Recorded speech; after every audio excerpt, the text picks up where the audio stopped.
আসসালামু আলাইকুম ওরহমতুল্লাহি ওবারাকাতু। বিবিএ অনার্স প্রথম বর্ষ, principal of finance, chapter 8, capital budgeting techniques, মূলধন বাজেটিং কৌশল। এই অষ্টম অধ্যায় থেকে আমি 7টা অঙ্ক করাবো। যদি তোমার 7টা অঙ্ক তোমার জানা থাকে, আশা করি এই অধ্যায় তোমার কোনো সমস্যা হবে না। দেখো, আমি একটি কোশ্চেন নিয়েছি, আজকে এটা সমাধান করব। A company is considering an invest purpose which require an initial cash outlay of taka 5 lakh. The project will have a salvage value of taka 50,000 at the end of its estimated life of 5 years. The company used a land depreciation method. Tax rate 40% and cost of capital is 10%. The estimated cash flows before tax are as follows. দেখুন, এখানে একটি সাল দেওয়া আছে।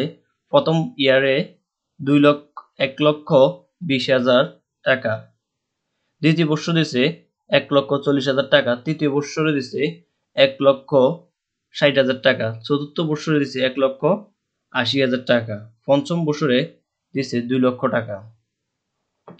Require আমাদের কি সমাধান করতে হবে?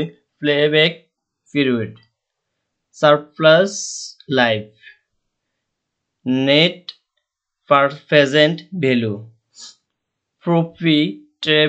Profitability index. আমাদের 4টা সমাধান করতে হবে। 4টা সমাধান করতে হলে আমাদেরকে প্রথমে যদি নিট ভ্যালু বের করতে হয়, প্রথমে আমাদের একটি কি করতে হবে? ছক আঁকতে হবে। এভাবে তারিখ CFRB এ নিট পর্যন্ত আমাদেরকে আঁকতে হবে। সলিউশনে কি বলছে দেখো, প্রথমে ডিপ্রিসিয়েশন অপচয় নির্ণয় করতে হবে। কস্ট আমাদের কত হয়েছিল? 5 লাখ। দেখো 5 লাখ বসাইলাম। সারপ্রাইজ ভ্যালু কত বলছে? 50,000 টাকা বসাইলাম।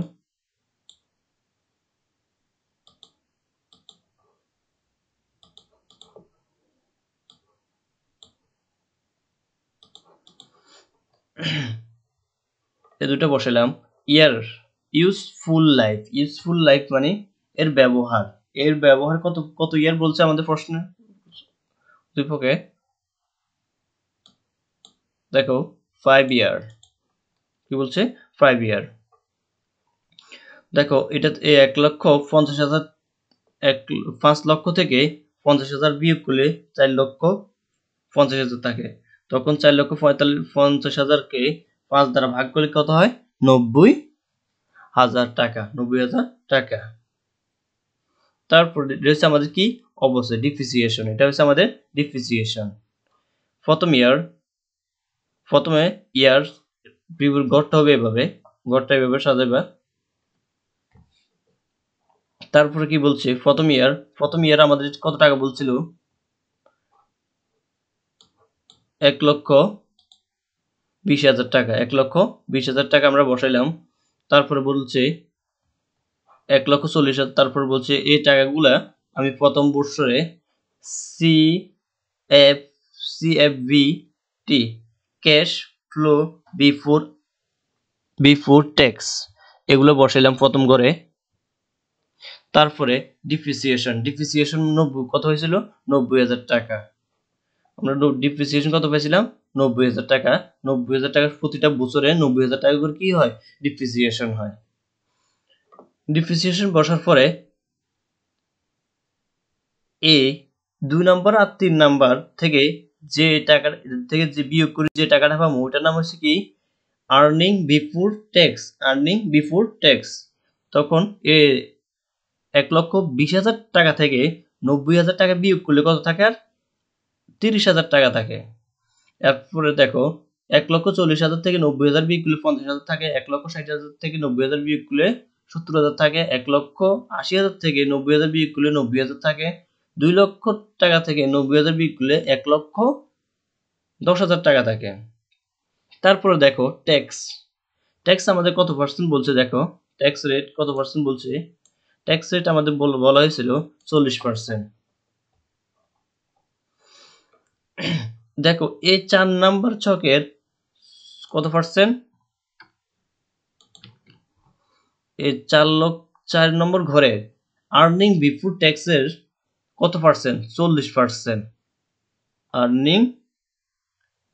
আর্নিং বিফোর ট্যাক্স এর কত পার্সেন্ট? 40%। এটা 40% কত হয়? 12,000 হয়। 50,000 40%, 20,000 টাকা হয়। 70,000 টাকার 40%, 28,000 টাকা। 90,000 টাকার 40% কত? 36,000 টাকা। 1,40,000 40%, 46,000 টাকা। তারপরে আর্নিং আফটার রেট। দেখো এই 4 নম্বর আর 5 নম্বর বিয়োগ করলে যে টাকাটা থাকে ওটা হচ্ছে কি? Earning after tax. দেখো এটা আমাদের 30,000 থেকে 12,000 বিয়োগ করলে কত থাকে? 18,000 থাকে। 50,000 থেকে 20,000 বিয়োগ করলে 30,000 থাকে। 70,000 থেকে 28,000 বিয়োগ করলে 42,000 টাকা থাকে। 90,000 থেকে 36,000 বিয়োগ করলে 54,000 টাকা থাকে। 54,000 টাকা থাকে। 1,10,000 থেকে 46,000 বিয়োগ করলে 66,000 টাকা থাকে। তারপর বলছে কি? Cash flow after tax. 3 নম্বর ডিপ্রিসিয়েশন আর কি করে? Earning after tax. তার এই দুটো কি করি? যোগ করি। যোগ করার পরে যেটা থাকে এটা হবে কোথায়? CFAT, cash flow after tax হবে। দেখো ডিপ্রিসিয়েশন ছিল 90,000 আর আর্নিং আফটার ছিল কত? 18,000। এই দুইটা যোগ করার পরে কত হচ্ছে? 1,18,000 টাকা। তারপরে ডিপ্রিসিয়েশন 90, এই দুটো যোগ করার পরে এখানে কত হয়েছে? 30,000 টাকা। 90,000 টাকা, 30,000 টাকা, 1,20,000 টাকা। 90,000-এ 42,000 টাকায় 1,32,000 টাকা। 90,000-এ 54,000-এ যোগ করলে কত হয়? 1,46,000 টাকা। 90,000-এ 66,000-এ যোগ করলে 1,56,000 টাকা। মোট তারপরে কি বলছে? সালভেজ ভ্যালু কত? সালভেজ ভ্যালু ছিল 50,000 টাকা।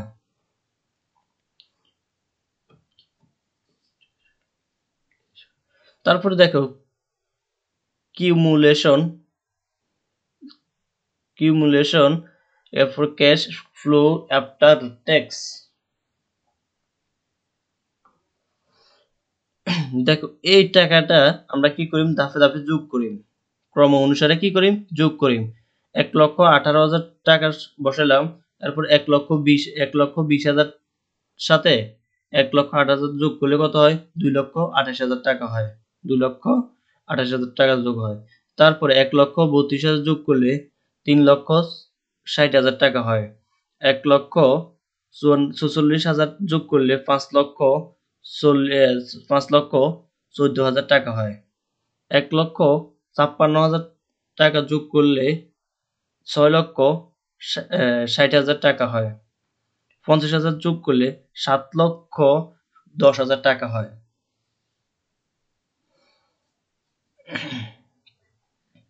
তারপরে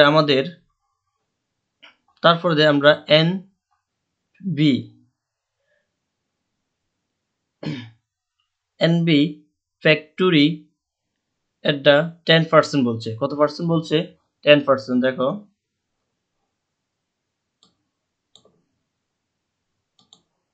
এই 10% বাইট করতে হবে কস্ট। এটা হচ্ছে net present value before tax. এগুলো বসাবার পরে বসাইলাম। তারপরে দেখো 9 নম্বরে আর 7 নম্বরে কি করলাম? গুণ করার পরে 9 নম্বর আর 7 নম্বরে গুণ করার পরে এই টাকাগুলো পাইছিলাম 98,172 টাকা। প্রতিটা এভাবে হয়েছে, প্রতিটা অঙ্কে এভাবে করা হয়েছে, গুণ করা হয়েছে। 7 নম্বর আর 9 নম্বরে কি করা হয়েছে? গুণ করা হয়েছে। মোট আমাদের টিপিবি কত পাইছিলাম? টোটাল প্রেজেন্ট ভ্যালু কত পাইছিলাম? 5,22,702 টাকা। 5,22,702 টাকা আমরা কি পাইছিলাম? Total present value. প্রথমে আমরা রিকোয়ার প্লেব্যাক পিরিয়ড নির্ণয় করার জন্য প্রথমে কি লিখতে হয়? সূত্রটা হবে a প্লাস এনসিও মাইনাস সি আর হচ্ছে কি ডি। দেখো আমরা এখানে এই জায়গায় এইগুলো সমাধান করেছি। এনসিও 5 লক্ষ, এনসিও আমরা কত পাইছিলাম? 5 লক্ষ দেওয়া আছে। এনসিও কত দেওয়া আছে? 5 লক্ষ। তারপরে ইয়ার এর মান হচ্ছে 3 বছর। এর মান হচ্ছে কত? 3 বছর। আমরা 3 বছর কিভাবে নির্ণয় করছি? দেখো আমাদের ছিল কত টাকা? ছিল 5 লক্ষ টাকা ছিল। আমরা 5 লক্ষ টাকা ছিল, আমরা এই 3 নাম্বারকে আমরা 5 লক্ষ টাকা ছিল, ঠিক আছে? আমরা 5 লক্ষ টাকার কাছাকাছি যেতে উপরে যাওয়া যাবে না। যেরকম আমরা ভাগ করি, ভাগের উপরে যাওয়া যায় না, ভাগের নিচের সংখ্যাগুলো নিতে পারে, উপর সংখ্যা নেওয়া যায় না। তাই দেখো সেম আমরা 5 লক্ষর উপরে যাইতে পারতাম না, 5 লক্ষর কাছাকাছি যেতে হবে। এটা কোন ইয়ারে পরে? এটা 3 বছরের পরে, 3 বছর মেয়াদের সময় পরে। তাই আমরা 3 বছর নিয়েছি। তারপর বলছে সিতে আমরা 3 বছর পরে কত টাকা পাইছিলাম? মানে 3 বছরে ক্রম অনুসারে কি পাইছিলাম? কত পাইছিলাম? 3,36,000 আর 3,60,000 টাকা। 3,60,000 টাকা আমরা পাইছিলাম। আমরা এটা হচ্ছে এর মান, আর সরি সি এর মান। তারপরে দেখো ডি 1,44,000 টাকা। তার কি বলছে?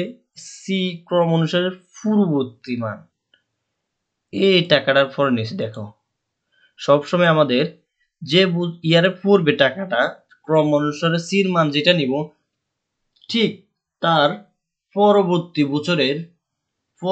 বছরের কি নিব? ক্যাশ ফ্লো আফটার রেটের যে টাকাটা ছিল এটা নিব আমরা। তাই দেখো আমাদের টাকাটা কাছাকাছি ছিল কত? 5 লক্ষ। কাছাকাছি ছিল কত? 3,60,000 টাকা। তার পূর্ববর্তী বছরে ছিল কত? দেখো 1,44,000 টাকা। দেখো এগুলো ক্যালকুলেশন করার পরে এগুলো মান বসালাম পদ্ধতিতে। মান বসানোর পরে এই 5 লক্ষ থেকে 3,60,000 টাকা বিয়োগ করলে আর থাকে কত? 1,40,000 টাকা। 1,40,000 1,46,000 দ্বারা ভাগ করলে হয় 0.97। তখন এই দুটো যোগ করছি 3.97 ইয়ার্স, মানে 3 বছর এতদিন সময় লাগবে। দ্বিতীয় প্রশ্নে বলছে আমাদের কি? প্রথম প্রশ্নটা আমরা সমাধান করলাম।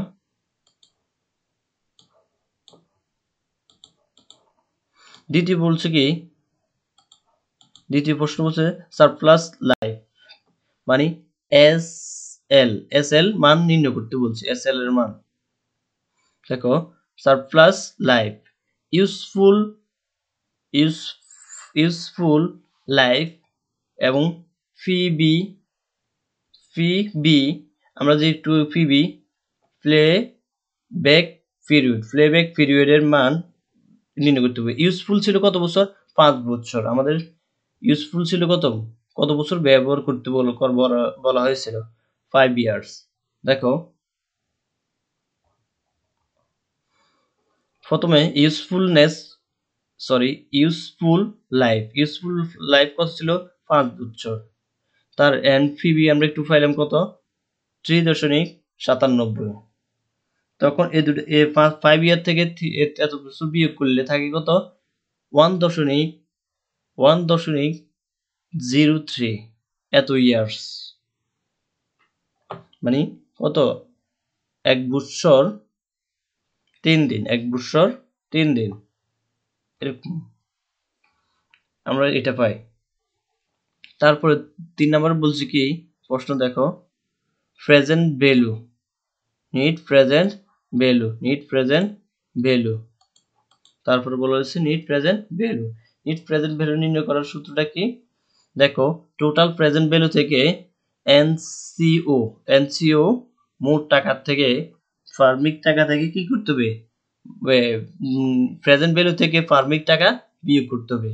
দেখো 5 লক্ষ টাকার টোটাল প্রেজেন্ট ভ্যালু ছিল, আমরা এটা নিয়ে এসেছি। দেখো এটা হচ্ছে আমাদের প্রেজেন্ট ভ্যালু, এটা হচ্ছে আমাদের কি প্রেজেন্ট ভ্যালু 5,22,702। এই টাকাটা বসানোর পরে আমাদের মোট টাকা ছিল কত? এনসিও টাকা কত ছিল? 5 লক্ষ ছিল। তখন এটা থেকে বিয়োগ মাইনাস করার পরে যে টাকাটা পাই ওটা হচ্ছে আমাদের কি নিট প্রেজেন্ট ভ্যালু কত? 22,702। দ্বিতীয় প্রশ্ন বলছে কি আমাদের, দেখো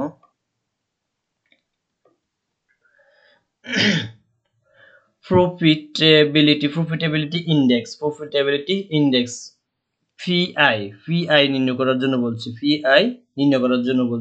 ফিআই নির্ণয় করার সূত্র কি?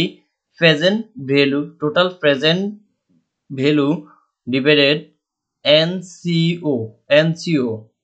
তখন দেখো কি বসাইলাম, টোটাল প্রেজেন্ট ভ্যালু ছিল আমাদের কত? 5,22,702। এটা দ্বারা এটা ভাগ করা হয়েছিল কত?